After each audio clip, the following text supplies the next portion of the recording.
Hey everyone, welcome back.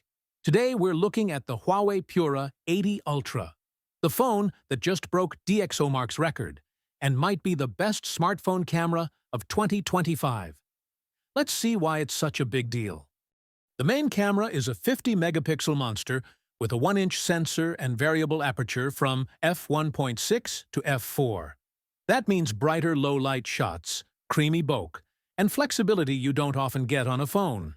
Add Huawei's multispectral color sensor, and photos come out sharp, vibrant, and natural. The 40-megapixel ultra-wide packs in a massive field of view. It's great for landscapes and group shots, with solid exposure and color. Detail is a little softer than the main lens, but edge-to-edge sharpness is more consistent than rivals like the Vivo X200 Ultra. Zoom is where Huawei goes all in. You get two telephoto lenses, a 3.7x at 83 mm and a 9.4x at 212 mm. Medium and long-range shots look crisp, with excellent detail and natural colors. Even at extreme zoom, results hold up surprisingly well, one of the strongest zoom systems on any phone. In the dark, the Pura 80 Ultra shines. Images are sharp, colorful, and clean, with reliable autofocus that doesn't hunt.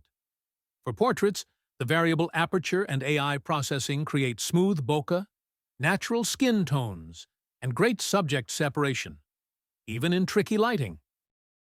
Video is a big upgrade over the Pura 70 Ultra.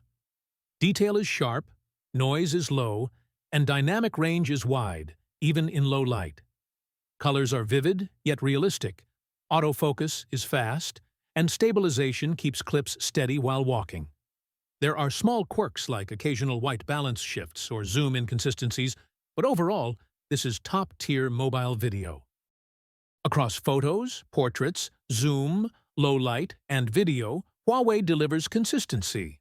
Compared to the Galaxy S24 Ultra, iPhone 15 Pro Max, or Vivo X200 Ultra, the Pura 80 Ultra just feels more reliable across different conditions. Natural color, sharp detail, and smooth focus. It nails them all. So, is the Huawei Pura 80 Ultra the best smartphone camera of 2025? It's not flawless, but it's easily one of the most complete camera systems we've seen. Would you take this over the iPhone or Galaxy? Drop your thoughts below, and don't forget to like and subscribe for more deep dive reviews.